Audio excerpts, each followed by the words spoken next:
अभिनंदन। साथियों, आज का हमारा जो प्रसंग है, आज का हमारा विषय है, मैं उसी विषय के ऊपर बात करूंगा। हमारे जीवन में जब जन्म से ही हमारे संस्कार वेद भगवान ने बताए हैं और वो संस्कार से हमारा पूरा जीवन चलता है, परंतु वो संस्कार हमारे परिवार से शुरू होता है। परिवार से संस्कार धीरे धीरे वो समाज में जाता है, समाज से वो संस्कार देश में प्रवेश करता है और देश से व्यापक रूप में जब उसका अच्छी तरह से संचालन हो सकता है तो आज हम उसी का परिणाम हम सब इकट्ठे हुए हैं। क्योंकि पहले हम हिंदू थे, अभी भी हिंदू हैं और आगे भी हिंदू रहेंगे, क्योंकि यह सनातन संस्कृति भगवान कृष्ण ने स्वयं हमसे ये वादा किया हुआ है कि ममे वांसो जीवलोके जीव भूत सनातन मना षष्ठानि इंद्रियाणि प्रकृति स्थानी कर्षति। हे अर्जुन, यह जीवात्मा मेरा सनातन अंश है और यह मेरे को मन इंद्रियों का संग करके, विषयों का संग करके, संसार की नाना प्रकार की लोलुपता में, स्वार्थ भावना में आकर के मुझ सच्चिदानंद स्वरूप को भूल गया है। उस कारण ही ये नाना प्रकार की क्रिया निकाल के स्वार्थ भावना में चला जाता है और असली ज्ञान नहीं होने से, असली धर्म का वास्तविक ज्ञान नहीं होने से हम जो है इधर उधर बिलख जाते हैं। इसका बिलखने का मेन कारण ये है कि हमारे को सही धर्म का पोषण नहीं मिलता है। आज जहाँ पर भी मैं पूरे आधे राजस्थान और आधे गुजरात में मैं भ्रमण करता हूँ, शायद आप में से बहुत कम जन जानते होंगे, कोई जानते भी हैं, परंतु हकीकत ये है कि हम अभी किसी को पूछ लेंगे, भाई हमारे वेदों का नाम क्या? आज ही मेरा पड़ोसी मेरे को पूछ रहा था, बोल महाराज जी 4 वेद कौन कौन से ये बताओ। मैंने कहा भाई 3 वेद मैंने बता दिया, वो बोले एक और बताओ, तो चौथा मैंने कहा भाई सामवेद, यजुर्वेद, अथर्ववेद और ऋग्वेद, ये 4 वेद है भाई। तो बोले कि फिर अब वो पड़ोसी है, उनको खुद को अभी वेद का ज्ञान नहीं सकते। ये एक समस्या है, मैं मेरी खुद की प्रैक्टिकल समस्या बता रहा हूँ। जहाँ पर धूणी में जाता हूँ, सब जाता हूँ, केवल हम कर्म कांड में हमारे वेद में लिखा हुआ है कि बिना मंत्र पढ़े अगर आप धूप ध्यान करते हो तो वह जो है मंत्र, वो जो धूप है, वो वासना जो है वो भूतों को जाती है। इसलिए हमारे धर्म को अध्ययन कराने की जरूरत है, हमारे धर्म को पढ़ाने की जरूरत है, हमारे धर्म को समझाने की जरूरत है। जो इधर से उधर धर्म परिवर्तन करते उनका दोष नहीं है, दोष हम साधु संतों का है। हम समय पर जो है उनको जाके संभालते नहीं, उनको जाके समझाते नहीं है, ये हमारा दोष है। जो कम से कम संत बन गए हैं, जिन्होंने जो भगवान धारण कर लिया है, उन महात्माओं से मैं निवेदन करता हूँ कि धूणी का सुबह से शाम का काम निपट करके दोपहर में 1 घंटा समय निकाल के आप नजदीक के मोहल्ले में जाइए और जा करके और अपने धर्म के नाम का थोड़ा थोड़ा प्रचार बच्चों में बांटिए। और जब उनको समझाओगे, आज से संस्कार पड़ेगा, आगे जा करके वो बच्चा कभी भी धर्म परिवर्तन नहीं करेगा। आपको ये भी एक बता देता हूँ कि जो गैर हिंदू हैं, उन लोगों के बच्चा जन्म लेते ही उसमें धार्मिक शिक्षा डाली जाती है और हमारे अंदर हमारी क्या स्थिति है, बूढ़ा हो जाता है जब तक अभी तक गुरु महाराज करवा को जी छोड़नी है। मैं ऐसा नहीं कर रहा हूँ कि मैं जो स्वयं देख रहा हूँ वो बता रहा हूँ। तो हम साधु संतों के नजदीक जाएंगे, उनके पास बैठेंगे, उनकी बात समझेंगे, तो जाके हमें धर्म तो समझ में आ जाएगा। बाकी नहीं बैठेंगे तो धर्म समझ में नहीं आएगा, तो दूसरे लोग खींच के ले जाएंगे। अगर शेर का शिकार जो है उसको कोई सियाहिया कब ले जाता है? जब शेर कमजोर होता है। सज्जनों, हम संत हैं, अगर हम कमजोर हो जाएंगे तो हमारे ये जितने भी भाई हैं इनको दूसरे धर्म वाले खींच के ले जाएंगे। इसलिए हम जितने भी धूणी वाले, जितने भी मठ वाले हैं, उनसे मैं ये अनुरोध करता हूँ, अवश्य वो समय निकाल करके मोहल्ले में और गांव के चौराहे पर भी जा करके 1 घंटे का समय दे करके यहाँ पर धर्म का प्रचार करते हैं। धर्म किसको कहते हैं? धार्यति इति धर्म, जिसको धारण किया जाता है उसको धर्म कहते हैं। और जो धर्म को धारण कर देता है आगे आपके आने वाली जितनी भी समस्या है उस समस्या का समाधान भी अपने आप ही होता है, कोई दूसरा नहीं जाएगा आपको। क्योंकि कहा है हरिजन हराया हारे नहीं हारिया हरिपद जाए, पहला नंबर कोप क्यों प्रकटिया खम देर देर लेकिन एक पलक में फाड़ा, कालू राम समृद्ध सदा स्वतः ही आ जाए। परमात्मा को पुकारना नहीं पड़ता सज्जनों, वो तो कीड़ी के पैरों के अंदर जो झांझर बसी है उसको भी सुनता है, वो रोम रोम रग रग में बैठा हुआ है। हमारे संतों ने उस परमात्मा को हमारे भीतर ही बताया है, परंतु हमने हमारे भीतर खोजने की कोशिश नहीं की, हम बाहर बाहर स्वार्थ भावना में दौड़ रहे हैं। इसलिए बाहर तो कुछ मिलने वाला नहीं है, जो कुछ भी मिलेगा वो हमारे अंदर ही मिलेगा। सूरदास जी महाराज और तुलसीदास जी महाराज दोनों एक जगह सत्संग कर रहे थे, इतनी देर के अंदर जमीन के अंदर भूकंप आ गया। भूकंप आ गया तो सूरदास जी महाराज ने विचार किया कि मेरा कन्हैया है और पता नहीं उसके ऊपर कोई मंदिर गिर जाएगा, तो सूरदास जी महाराज दौड़ करके गए और कन्हैया को ले करके और फिर अपने रक्षा के लिए, और इधर तुलसीदास जी महाराज स्वयं अपने भीतर परमात्मा का नाम राम राम रमेती रमेती रमे राम मनोरमा शेष नाम तत्तुल्यम राम नाम वराने नहीं। इस प्रकार से जो है ये राम रक्षा स्तोत्र मंत्र का मुख्य मंत्र है। इस मंत्र को उन्होंने श्रवण किया, श्रवण करके वो अंदर बैठे, फिर भूकंप शांत हो गया। फिर दोनों महात्मा तो मेरे महानुभाव विद्वानों से यहाँ सभा में कोई विद्वान बैठे उनको भी मैं बता रहा हूँ, और जो संत बने हैं संतों से भी मैं कह रहा हूँ, आप अपना अपना कर्तव्य और उसको धारण करो और अपने मोहल्ले में डाणी में जा करके धर्म जागरण समिति जो है वो चल उसके माध्यम से काम करो, काम करके और फिर हमारे देश को जगाओ। इससे जो है हमारा धर्म संरक्षण हमारा स्वयं का संरक्षण है। सुखी दुखी नर जगत में धर्म करे सब कोय, अरे सुखी करे तो सुख बढ़े न दुखी करे दुख खोए। दुनिया में दो प्रकार के इंसान है, एक सुखी है और दूसरा दुखी है। अगर सुखी इंसान धर्म पर चलने का तो समझिए कि उसका सुख और बढ़ता ही जाएगा। दुखी इंसान अगर धर्म पर चलना शुरू करेगा तो थोड़े ही दिनों में देखते देखते उसका दुख चला जाएगा। इसलिए धर्म को धारण करना चाहिए। और धर्म क्या है? हमारे वास्तविक धर्म जैसे बैल चार पैरों से चलता है तभी जाकर के खेती का काम होता है, इसी प्रकार से धर्म के 10 अंग है। अक्षमा, अहिंसा, दया, मृत्यु, सत्य, वचन, तपदान, शील, सोच, तृष्णा का त्याग, धर्म लिंग 10 मान। ये 10 प्रकार के धर्म के लिंग हैं। इन लिंगों को हमको जानना चाहिए और ये 10 अंगों को जो पकड़ के चलेगा, जैसे बैल के अगर चारों पैर नहीं हो तो वो कुछ भी नहीं कर सकता, ऐसे धर्म के अंग हमारे साथ नहीं है तो हम केवल धर्म करने से कुछ नहीं होगा। अंगों को मजबूत करना पड़ेगा, उनको पोषण देना पड़ेगा और आगे करना पड़ेगा।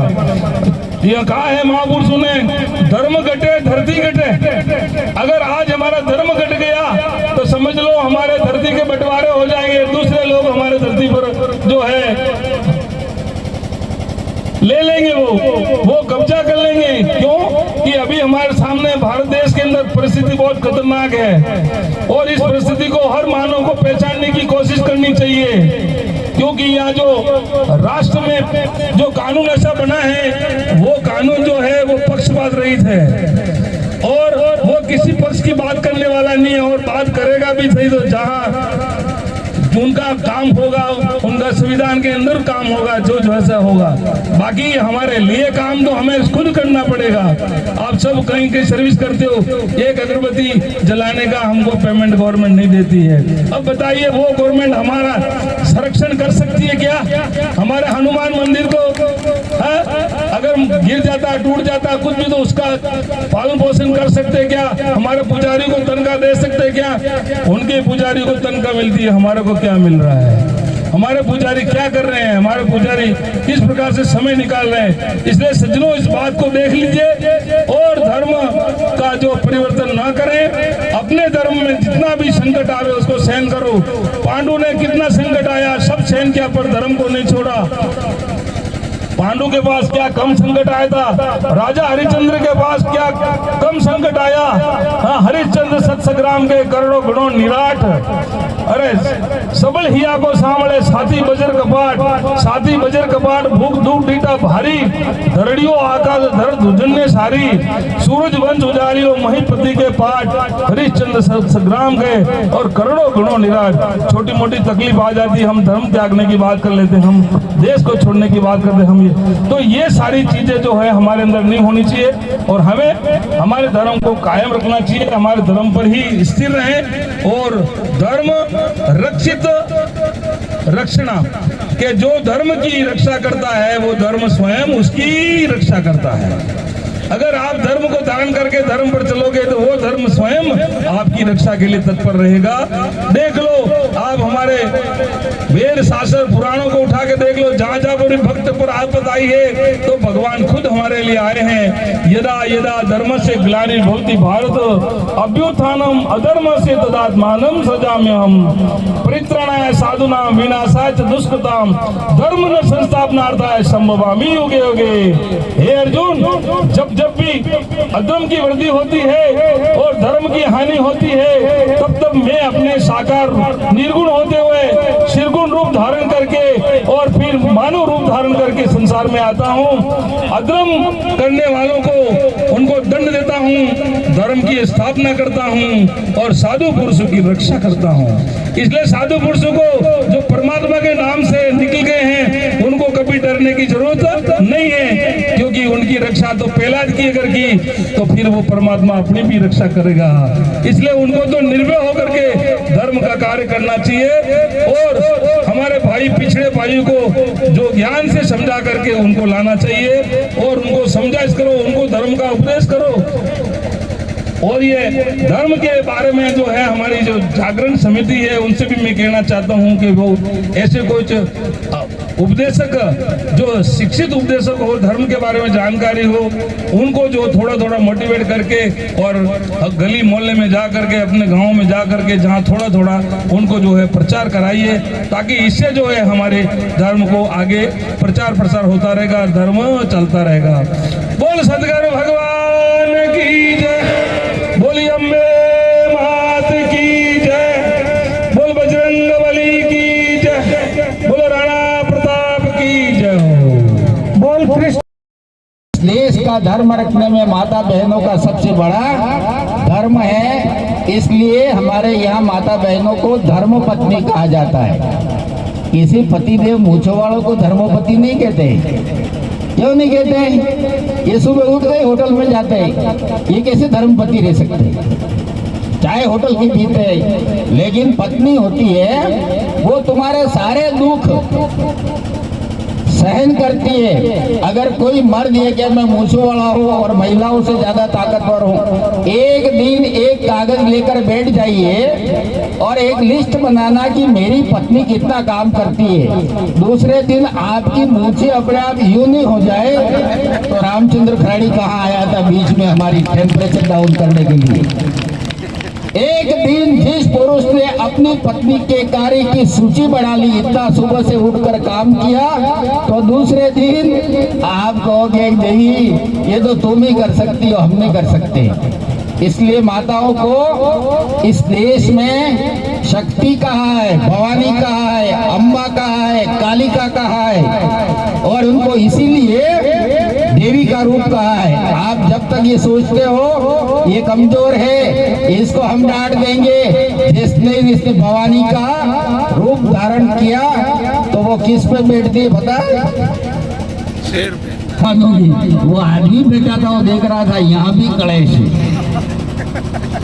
जिस दिन इन्होंने शेर सवारी करनी शुरू कर दी उस दिन हम सब सावधान हो जाएंगे। केसी को और मेवाड़ की तरह पे ये कहते हैं कि हम हिंदू नहीं। भाई तुम कौन हो? हमको हिंदू नहीं कहने वाले। हमारे देश में जिस हिंदुस्तान का नाम किसने रखा आपको बताओ? हिमालय का नाम किसने रखा? किसी पढ़े लिखे को मालूम है? आप में से किसी को मालूम है हिमालय का नाम किसने रखा? हिंद महासागर का रघुवर विमल जसु सुवर विमल जसु जोदायक फलचारी दायक फलचारी बुद्धिहीन तनु जानिके सुमिरो पवन कुमार बल बुद्धि विद्या देहु मोहि बल बुद्धि विद्या देहु मोहि सामूहिक बोलेंगे जय हनुमान ज्ञान गुण सागर जय कपीस तिहु लोक उजागर रामदूत तुलित बलधामा अंजनी पुत्र पवन सुत नामा महावीर विक्रम बजरंगी कुमति निवार सुमति के संगी कंचन वरण विराज सुवेशा कानन कुंडल कुंचित केशा हाथ वज्र ध्वजा विराजे कांधे मूंज जनेऊ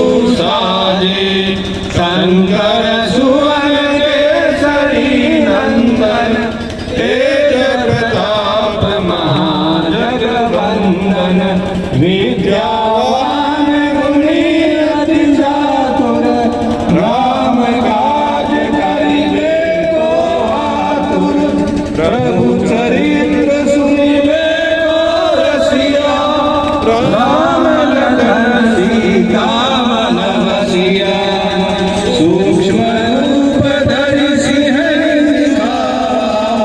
विकट रूप धरि लंक जरावा भीम रूप धरि असुर संहारे रामचंद्र के काज समारे लाय संजीवन लखन जियाए श्री रघुवीर हरषि उर लाए रघुपति की बहुत बड़ाई तुम मम प्रिय भरहि समाई सहस बदन तुमरो यश गावे हस कहि श्रीपति कंठ लगावे सनकादिक ब्रह्मादि मुनीसा नारद सारद सहित हरीसा यम कुबेर दिगपाल जहाते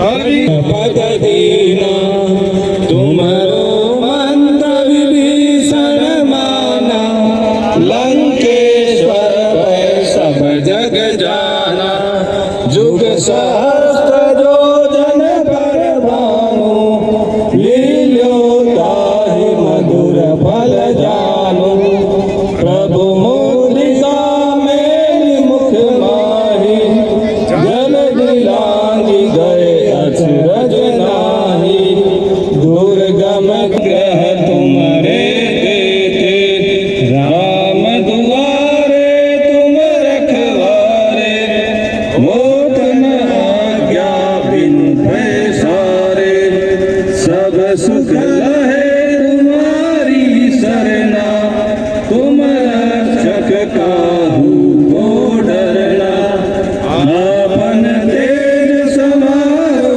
आपे तीनों लोक हाथे निरंतर हनुमत वीरा संकट ते हनुमान छुड़ावे मन क्रम वचन ध्यान जो मनोरथ जो कोई गावे सोई अमित जीवन फल पावे चारों जुग परताप तुम्हारा है प्रसिद्ध जगत उजियारा साधु संत के तुम रखवारे असुर निकंदन राम दुलारे अष्ट सिद्धि नौ निधि के दाता असबर दीन जानकी माता राम रसायन तुम्हारे पासा, सदा रहो रघुपति के दासा। तुमरे भजन राम को पावे, जन्म जन्म के दुख बिसरावे। मत से सर्व सुख करई, संकट घटे मिटे सब पीरा। जो सुमिरे हनुमत बलबीरा।